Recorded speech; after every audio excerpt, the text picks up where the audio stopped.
Existe una imagen mental que casi toda la gente comparte cuando se enseña la historia de la civilización. O sea, desde los primeros años de escuela se nos planta una escena muy, muy específica en la cabeza. Ujú. La clásica historia del trueque. Exacto. Esa idea de que hace miles de años la humanidad vivía atrapada en un sistema de trueque que era, pues, increíblemente ineficiente. Es muy fácil visualizar a un aldeano frustrado intentando cambiar, no sé, 3 gallinas por un par de zapatos. Sí, y topándose con un zapatero que le dice que hoy no necesita gallinas, que necesita leña. Tal cual. Y según esta historia que nos repiten hasta el cansancio, para solucionar ese inmenso dolor de cabeza logístico, a alguien brillante se le ocurrió inventar el dinero, como una solución limpia, tecnológica, casi como una herramienta, digamos, de ingeniería diseñada puramente para facilitar el comercio. Claro, es una narrativa súper lógica. Y muy reconfortante, ¿verdad? Totalmente. Y sin embargo, es completamente falsa. Así es un mito total. Porque esa historia asume que el dinero nació de manera espontánea como un medio de cambio neutral entre personas que estaban en estricta igualdad de condiciones. O sea, un mercado libre prehistórico. Exactamente. Es la visión clásica de la economía, que fue muy defendida por figuras históricas como Karl Menger. Él planteaba que el dinero era simplemente una cosa, un objeto físico, usualmente un metal precioso, que se adoptó para reducir la fricción del trueque. Ajá. Pero, claro, esta teoría requiere que las transacciones sean 100% voluntarias, donde nadie obliga a nadie y todas las partes son libres y, iguales. Una especie de utopía comercial donde todos ganan. El problema es que la evidencia histórica apunta en una dirección diametralmente opuesta. Y bueno, el objetivo de nuestra inmersión profunda de hoy es precisamente desmitificar la invención del dinero. Y para eso tenemos un material increíble. Sí, vamos a utilizar como mapa principal un ensayo académico de John F. Henry. El texto se llama Los orígenes sociales del dinero, el caso de Egipto. Y la misión de este análisis es explorar una idea que, la verdad, sacude nuestros cimientos. Definitivamente lo sacude. La premisa es que el dinero no es un avance tecnológico creado para el comercio. O sea, nada que ver. Es una relación social increíblemente compleja que desde su mismísimo origen exigió y se basó en la desigualdad humana. Y para dimensionar este cambio de paradigma que mencionas, resulta fundamental contrastar esa visión clásica de Menger, que decíamos antes, con la teoría de A. Mitchell Innes. Que es la base del ensayo de Henry, ¿cierto? Exacto. Innes propone que el dinero nunca, pero nunca, fue una cosa física. Él lo define como una unidad de cuenta abstracta. Una abstracción. Sí, inventada con un propósito muy específico, medir obligaciones y deudas sociales. Y aquí está la clave. Si existe un sistema basado en deudas y obligaciones a gran escala, la igualdad desaparece. Claro, porque la deuda implica jerarquía. Totalmente. Alguien posee la autoridad para exigir un pago y otra persona tiene la carga, la obligación de pagarlo. O sea, para que el dinero naciera, primero tuvo que construirse una estructura social donde un grupo de personas se volviera superior al resto. Y hay que viajar muy atrás en el tiempo para ver cómo se construyó esa estructura. Para que quienes nos escuchan puedan entender cómo el dinero es en realidad una medida de la deuda social, debemos trasladarnos a una época donde el concepto mismo de deuda carecía de sentido. No existía, simplemente. No existía. Esto nos lleva a las orillas del río Nilo, varios milenios antes de que existieran los faraones, las pirámides o los grandes imperios. Hablamos de un periodo muy antiguo, que abarca aproximadamente desde el 4400 hasta el 3000 antes de nuestra era. Y las primeras poblaciones egipcias a lo largo del Valle del Nilo, las culturas como la fayumense y la merindense, vivían en sociedades tribales estrictamente igualitarias. Estrictamente igualitarias. Sí, su supervivencia dependía de un equilibrio súper delicado entre la caza, la pesca y una agricultura en sus fases, digamos, más incipientes. Y el pilar absoluto que sostenía estas comunidades era la regla de la hospitalidad y la reciprocidad. O sea, todos se ayudaban. Más que eso, la subsistencia era considerado un derecho innegociable del colectivo. La tierra y las herramientas básicas de supervivencia le pertenecían al grupo entero, no a individuos. En un ecosistema así, contraer una deuda es una imposibilidad matemática y social. es que no tiene sentido deberle a alguien si todo es de todos. Exacto. La deuda otorga poder económico sobre otra persona. Si un individuo le debe su comida a otro, se crea una jerarquía inmediata. Y la jerarquía era una amenaza directa a la regla tribal de la supervivencia compartida. Ok, vamos a desglosar esto porque es fascinante tratar de visualizar la mecánica de esa vida diaria. A mí me gusta pensarlo con una analogía. A ver, cuéntame. En esas tribus, el trabajo y los favores funcionaban de manera similar a respirar el mismo aire en una habitación cerrada. Todo el mundo está presente en la habitación, todo el mundo aporta exhalando y todo el mundo consume inhalando. Ujú. El sistema funciona simplemente porque todos están vivos y comparten el espacio. No hay una figura sentada en la esquina con un medidor de oxígeno anotando en una libreta para cobrarle al vecino por las respiraciones extra que tomó mientras dormía. Sería completamente absurdo intentar medirlo. Claro, porque el aire le pertenece a la habitación entera, no a un individuo. Es una analogía perfecta. Y cualquier intento de llevar esa cuenta, de medir quién respiró más, habría destruido el tejido social que los mantenía con vida frente a las amenazas del entorno. Sin embargo, y aquí es donde la historia da un giro, el catalizador que rompió ese equilibrio fue el mismo elemento que les daba la vida. El río Nilo. El Nilo, sí. El Nilo proveía agua y tierra fértil, pero sus inundaciones eran caóticas, eran mortales. A medida que la población creció y la agricultura se volvió la principal fuente de alimento, depender de la suerte del río dejó de ser una opción viable. Tenían que controlarlo de alguna manera. Exactamente. Las tribus enfrentaron la necesidad absoluta de controlar el agua, de predecir las crecidas y de retener el líquido para los meses de sequía. Y bueno, esto requería observar las estrellas, calcular tiempos, planificar construcciones. Así surgieron especialistas en estas tareas. Los primeros ingenieros, básicamente. Así es. Al inicio, la especialización pudo haber sido mínima, pero la inmensa tarea de construir diques, cuencas de retención y canales a lo largo de kilómetros dio origen a este grupo particular, los ingenieros hidráulicos. Y al llegar a este punto, siento que la intuición histórica suele fallar, porque la cultura popular nos enseña que la jerarquía y el poder casi siempre nacen de la punta de una lanza. Sí, de la violencia. O sea, la imagen mental típica es la de un guerrero invadiendo una aldea, sometiendo a la población con violencia y declarándose rey supremo por la fuerza bruta. Yo estaba segura de que por ahí iba la cosa.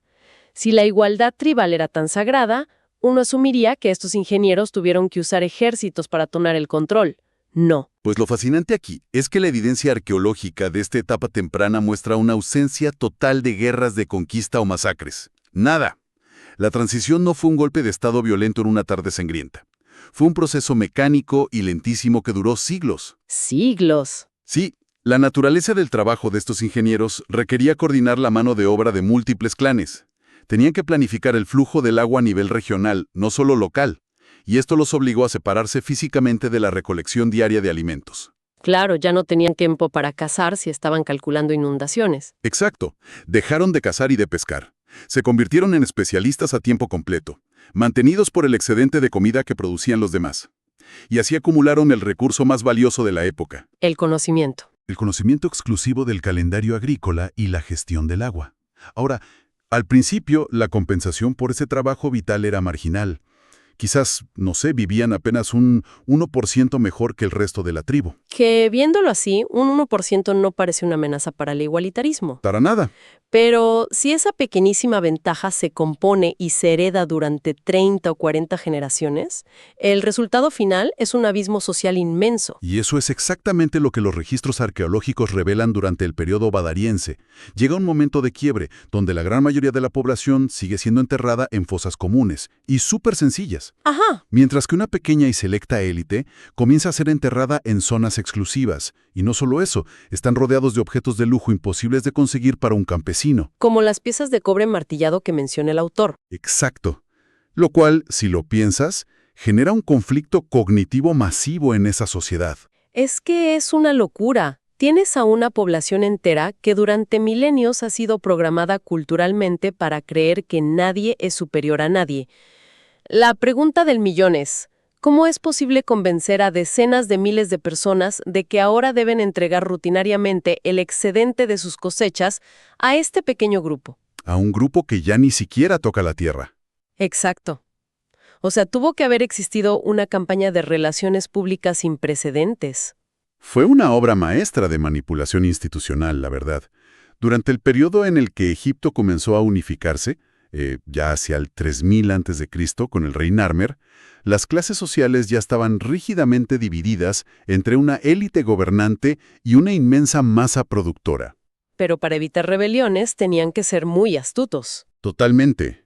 Para evitar que la gente entrara en pánico, la élite tomó la decisión de mantener intacta la forma exterior de las instituciones tribales, particularmente el sistema de clanes, que posteriormente los griegos llamarían phailes. Ok. Mantuvieron la estética y la estructura visual de la tribu, de modo que la gente de las aldeas seguía sintiendo que pertenecía a su comunidad tradicional. Pero el fondo, la sustancia igualitaria y el control sobre sus propios recursos. Había sido completamente erradicado. Exactamente. Es un mecanismo muy reconocible incluso hoy en día en el mundo corporativo. O sea, es como cuando una enorme y fría multinacional compra una pequeña empresa emergente, una startup.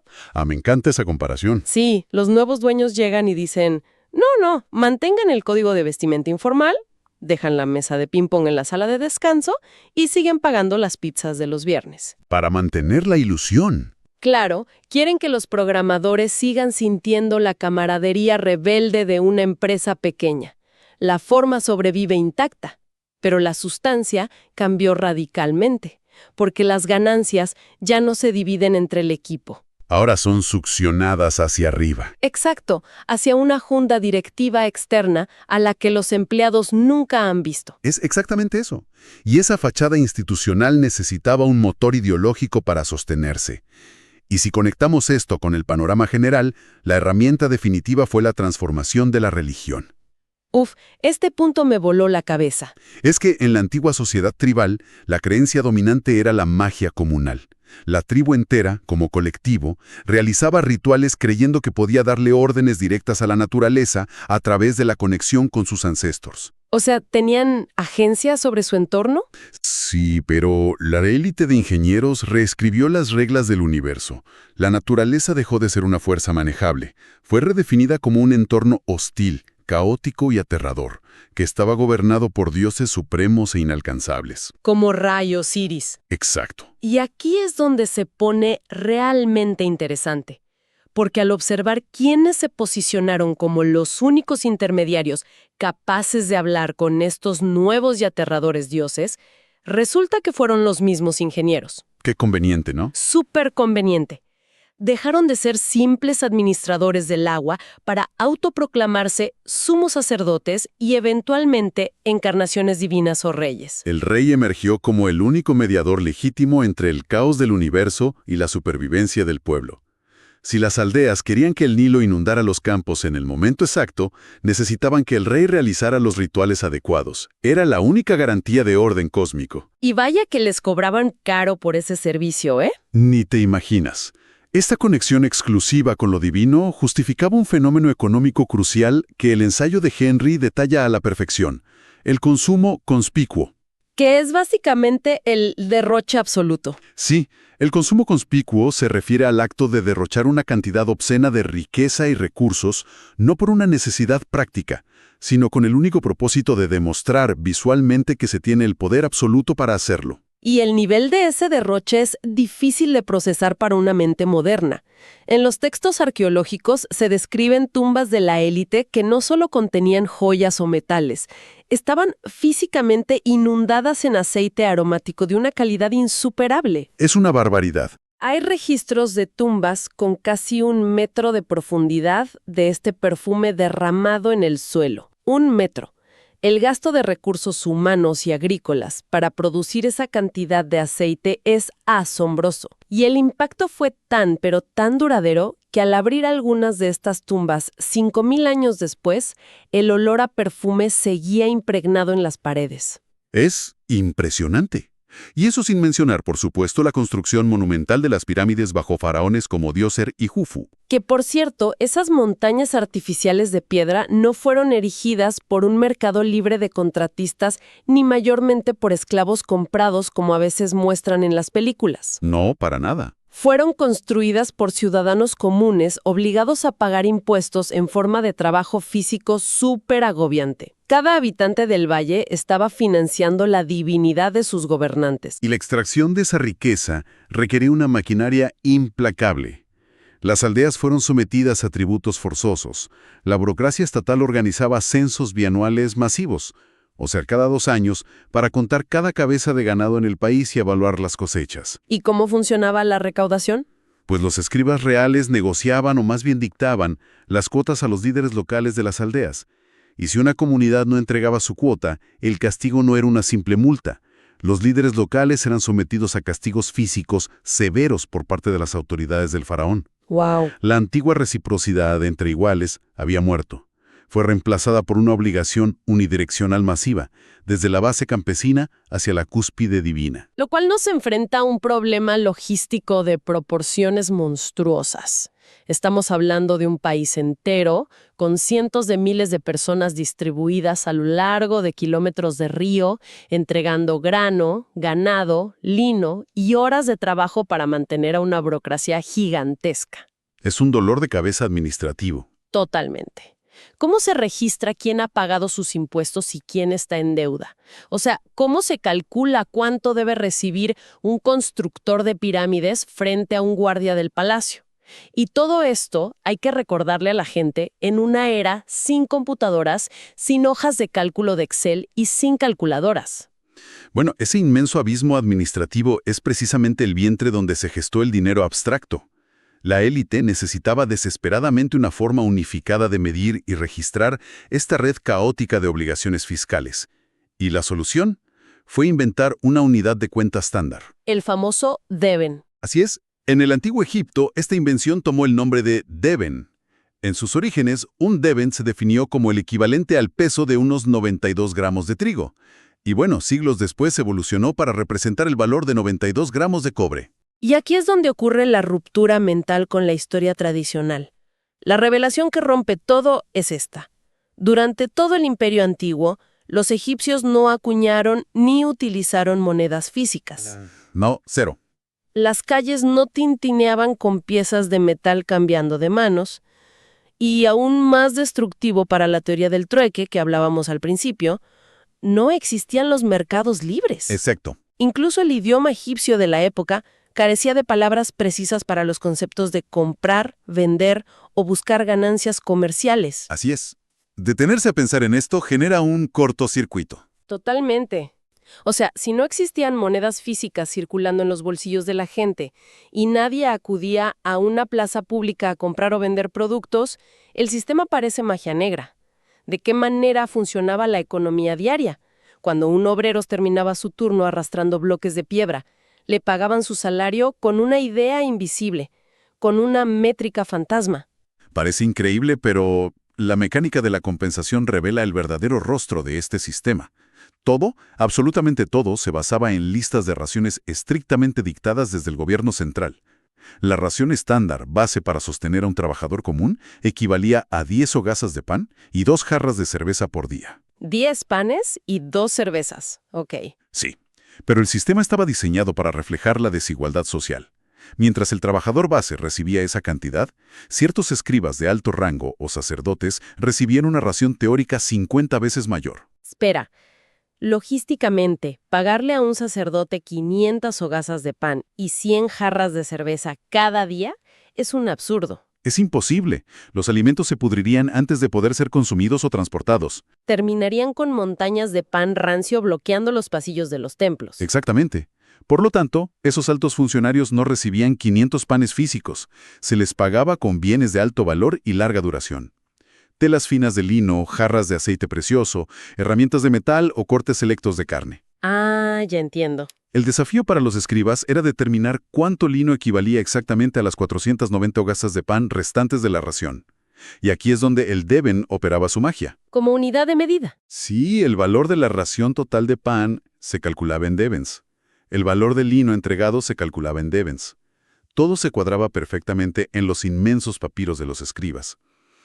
El Deben, rara vez o casi nunca, cambiaba de manos como un objeto físico. Era puramente una herramienta de contabilidad.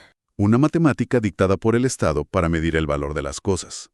Digamos, para usar una analogía, se puede pensar en las fichas de un casino moderno. O mejor aún, en la moneda digital dentro de un videojuego. Uy, claro. Esa moneda dicta todas las reglas de interacción, riqueza y poder dentro de ese universo específico. Pero fuera de las puertas del casino o del código del juego, no existe como objeto físico independiente. El Estado egipcio era el gran casino, y el Deben era su sistema de puntos internos para administrar quién tenía derecho a qué. Es brillante.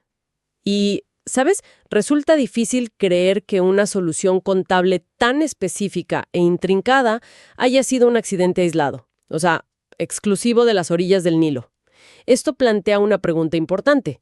Si todo este fenómeno se deriva de la agricultura masiva, el control del agua y el surgimiento de las clases sociales, uno esperaría encontrar mecanismos similares en otros rincones del mundo, ¿no? Como en los valles de Mesopotamia. Exacto. Pues la comparación con Mesopotamia no solo confirma la teoría de Innes, sino que revela otro descubrimiento asombroso sobre cómo funcionaba la mente burocrática antigua. ¿Qué pasó en Mesopotamia? En ciudades sumerias como Uruk, se enfrentaron al mismo problema exacto de administrar raciones, impuestos y deudas agrícolas. Pero para llevar la cuenta, los administradores mesopotámicos no usaron papiros, usaron arcilla. Crearon pequeñas fichas o tokens de arcilla con formas geométricas específicas. Por ejemplo, un cono podía representar una medida de grano, un cilindro representaba una oveja. Ok, como pequeñas piezas de juego de mesa. Exacto. Pero a medida que la complejidad del Estado aumentó, la cantidad de fichas se volvió inmanejable. Y, claro, para evitar que los deudores o los recaudadores de impuestos alteraran las cuentas, los administradores inventaron las bulla. ¿Qué son las bulla? Eran unas esferas huecas de arcilla. Metían las fichas correspondientes a la deuda de un campesino dentro de la esfera y la sellaban herméticamente antes de hornearla, como una caja fuerte de arcilla. Ah, qué ingenioso. Pero, espera, una vez sellada y horneada la esfera de arcilla, nadie podía ver cuántas fichas había adentro sin romperla. Ese fue el problema práctico inmediato. Y la solución mecánica a ese problema literalmente cambió la historia humana. A ver, cuéntame. Antes de sellar la esfera, los burócratas comenzaron a tomar las fichas y a presionarlas contra el exterior de la arcilla húmeda, dejando una marca visual de lo que habría dentro. Y no pasó mucho tiempo antes de que algún burócrata brillante se diera cuenta de que, si ya estaban haciendo las marcas en el exterior, las fichas físicas del interior eran completamente innecesarias. No me digas. Podían simplemente aplanar la arcilla, convertirla en una tableta y dibujar las marcas directamente. ¡Wow! O sea que esa acción mecánica... Esa acción de hacer marcas contables en arcilla plana para registrar deudas es el nacimiento absoluto de la escritura cuneiforme. Es una locura. La escritura no fue inventado por poetas inspirados, tratando de registrar mitos de creación o epopeyas heroicas. La escritura nació literalmente como un mecanismo de seguridad para la contabilidad fiscal. Fue la tecnología desarrollada por la élite para asegurar que nadie pudiera evadir sus deudas sociales. La revelación es profunda. El dinero en su forma original y más pura no es un objeto que la gente intercambia. Es una abstracción absoluta. Funciona exactamente igual que los centímetros, los kilos o las horas. Tal cual. Nadie en la historia del universo ha tocado jamás una hora física. O sea, no es posible meter 1 centímetro en una caja y guardarlo en el armario. Son conceptos etéreos que la humanidad inventó para lograr un consenso sobre cómo medir y dividir el tiempo y el espacio. De la misma manera, el concepto original del dinero es solo un sistema de medición arbitrario. Es una herramienta de puntuación diseñada para poder dividir, calcular y, sobre todo, exigir el crédito y la deuda dentro de una sociedad. Y el detalle crítico que siempre debe acompañar a esta abstracción es que una medida arbitraria de deudas solo tiene peso real si existe una autoridad central con el poder a menudo coercitivo para hacer que se respete. El dinero temprano no emergió para hacer más eficiente un intercambio amistoso entre iguales. Para nada. Emergió para cuantificar de manera eficiente las obligaciones de una población subordinada hacia un grupo superior. La élite necesitaba la tecnología del dinero abstracto para hacer que la inmensa escala de la desigualdad social fuera matemáticamente manejable. Entonces, ¿qué significa todo esto? Al ensamblar todas las piezas de este análisis profundo, el cuadro completo rompe con siglos de enseñanza económica tradicional. La fábula del aldeano cambiando zapatos por gallinas debe descartarse como un mito originario. Definitivamente. El dinero fue concebido por élites administrativas y religiosas en sociedades que habían abandonado la igualdad tribal para dividirse en clases sociales rígidas. Se diseñó como una formidable tecnología de control estatal, cuya función primaria era medir las obligaciones fiscales impuestas a la base de la pirámide social y garantizar que la riqueza fluyera, sin interrupciones, hacia la cúspide. La existencia misma del dinero exige que haya desigualdad. Es un requerimiento fundamental del sistema. Si no hay jerarquía de poder, si no hay alguien con la capacidad de cobrar una deuda, la necesidad del dinero desaparece. Asimilar esta historia altera drásticamente la manera en que nos relacionamos con nuestro entorno económico moderno. Yo creo que la próxima vez que alguien revise el saldo de su cuenta bancaria en la pantalla de su teléfono o sostenga un billete físico, vale la pena recordar que no está observando un objeto mágico que contiene valor intrínseco. Claro, el algodón impreso no tiene valor biológico y los píxeles iluminados en una pantalla no alimentan a nadie. Exacto. Lo que esa persona está observando es la iteración tecnológica moderna de ese antiguo deben egipcio o de la tableta de arcilla mesopotámica. Es el registro visible de un inmenso y antiquísimo acuerdo social. Un pacto basado en la confianza, el poder estatal y las obligaciones mutuas.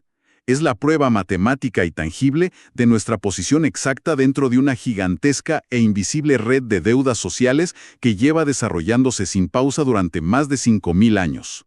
Cambia por completo las reglas del juego sobre cómo entendemos el valor de nuestro propio tiempo y esfuerzo. Y bueno, para cerrar este análisis profundo, hay una reflexión provocadora que surge directamente de los ecos de esta historia, ideal para masticarla mentalmente después de esta inmersión. Adelante, te escucho. Acabamos de establecer que el dinero histórico fue inventado como la herramienta definitiva de control central diseñada meticulosamente por reyes, sacerdotes y administradores para registrar deudas y mantener su jerarquía. ¿Cómo interpretamos el actual e imparable ascenso de tecnologías como las criptomonedas descentralizadas? Ese es el gran debate de nuestra era. Exacto. El núcleo de ese experimento moderno es intentar separar al dinero de la influencia del Estado, arrebatárselo al Banco Central, al faraón moderno de turno, digámoslo así. Si este intento tecnológico tiene éxito, a quienes nos escuchan les dejo esta pregunta. ¿Se está reescribiendo verdaderamente la relación social más antigua y arraigada de la civilización humana, devolviendo el control a los individuos? ¿O, por el contrario, la humanidad está simplemente creando, bajo la fachada de un algoritmo neutral, a una nueva y silenciosa clase de ingenieros hidráulicos que terminarán controlando el flujo de nuestra riqueza desde las sombras del código? Algo profundo para analizar.